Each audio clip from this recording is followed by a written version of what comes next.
Udah? Dulu sih. Bismillahirrahmanirrahim. Assalamualaikum warahmatullahi wabarakatuh. Alhamdulillah teman-teman sekalian, kembali lagi di channel saya ada Fatih 1453.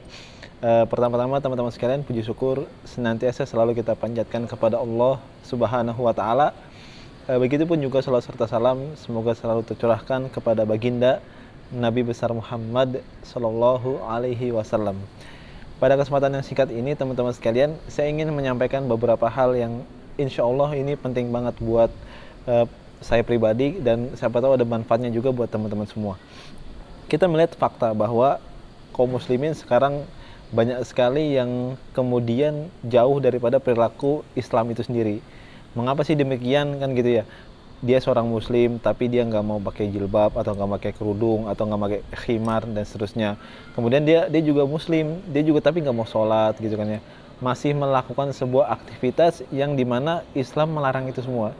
Sebenarnya trouble-nya di mana sih orang-orang seperti ini dan apa solusinya untuk orang seperti ini? Dan kalau kita lihat fakta banyak sekali gitu, bahkan yang naasnya ya, yang malah jadi yang dituduh malah Islam, yang dituduh malah Muslim, Islam. Misalnya ada seorang Muslim yang kemudian perilakunya buruk gitu kan ya, tapi dijudge menjadi Islam yang jelek gitu kan ya. Nah ini sebenarnya pertama-tama bukan trouble daripada Islamnya. Islam nggak pernah ada masalah sedikit pun. Islam itu sempurna dan paripurna gitu loh.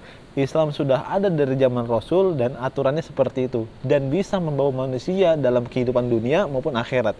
Islam is perfect, nggak ada kesalahan mutlak gitu kan ya. Yang salah adalah ketika ada seorang muslim yang dimana dia tidak menjalankan Islam itu dengan secara utuh.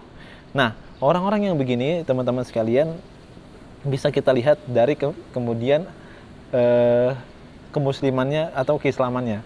Bagaimana? Masalahnya adalah orang muslim sekarang itu tidak mengerti mengapa dia harus memeluk agama Islam.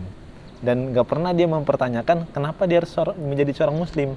Padahal ini pertanyaan sangat penting. Andaikan pertanyaan ini terjawab, maka semua aktivitas apapun yang dilakukan maka semua akan mudah sesuai dengan perintah Allah Subhanahu wa taala. Nah, bagaimana coba? Kalau saya kasih analogi begini. Teman-teman sekalian, jujur saya juga suka jalan-jalan gitu kan ya, dan mungkin teman-teman yang nonton juga suka jalan-jalan kan ya. Nah, andai kan ketika kita pengen jalan-jalan ke sesuatu tempat gitu kan. Taruhlah misalnya gunung. Gunung itu kemudian sudah kita ingin capai dan itu sekitar 5 menit lagi mau sampai. Dan kemudian ada seseorang yang sebaya dengan kita mengatakan begini, Mas, tolong Mas, mau minta tolong boleh nggak? Tolong beliin bawang dong ke bawah. Kan itu kan kira-kira kita bakal nolak ya. Kenapa? Kita udah jalan jauh-jauh dari Jakarta menuju gunung, kemudian pas di gunung disuruh sama orang yang sebaya kita gitu loh. Nyuruh beli bawang ke bawah, pasti kita akan nolak. Kenapa? Karena kita nggak ngerti kenapa kita harus ke bawah. Dan dia siapa gitu loh, dan dia nyuruh gue atas dasar apa gitu ya. Nah, andai kan kalau kita balik teman-teman sekalian, kalau yang nyuruh ini adalah orang tua kita misalnya, walaupun dia ada di gunung sekalipun, dan kita pasti akan turun. Kenapa? Karena kita tahu alasannya kenapa kita harus turun. Karena dia adalah orang tua kita. Apapun yang orang tua perintahkan, maka kita akan turun.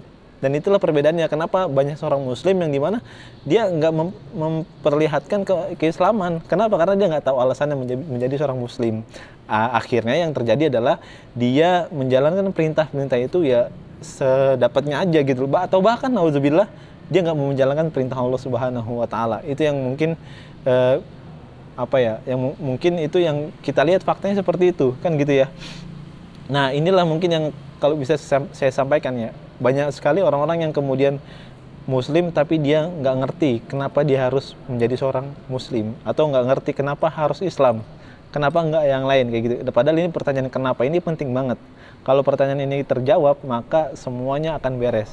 Sama halnya tadi, kalau kita sudah tahu siapa yang nyuruh maka kita akan secara ridho untuk melakukan itu kan gitu ya. Tapi kalau kita nggak tahu atau kita nggak mengerti siapa yang nyuruh kita, kalau dalam tanda kutip tadi orang mas-mas tadi yang di gunung, maka kita nggak akan pernah mau sampai kapanpun. Kenapa? Karena kita nggak puas sama dia. Dia bukan siapa-siapa gue kok, dia bukan ada hubungan darah sama gue kok. Ngapain gue harus nurut sama dia? Nah, inilah yang fakta yang terjadi di kalangan muslim kita saat ini. Ini jadi PR kita semua teman-teman sekalian untuk mendakwahkan Islam secara luas lagi, untuk kemudian memperkenalkan Islam baik dari sisi perilaku kita maupun akhlak kita dan seterusnya. Insya Allah mudah-mudahan ada manfaatnya dari video ini. Mohon maaf kalau ada kata-kata yang keliru. Saya Adam Fatih 1453 mengucapkan insya Allah kita bakal bisa bertemu di bulan Ramadan yang akan datang insya Allah. Mungkin itu saja. Barakallahu fikum. Wassalamualaikum warahmatullahi wabarakatuh.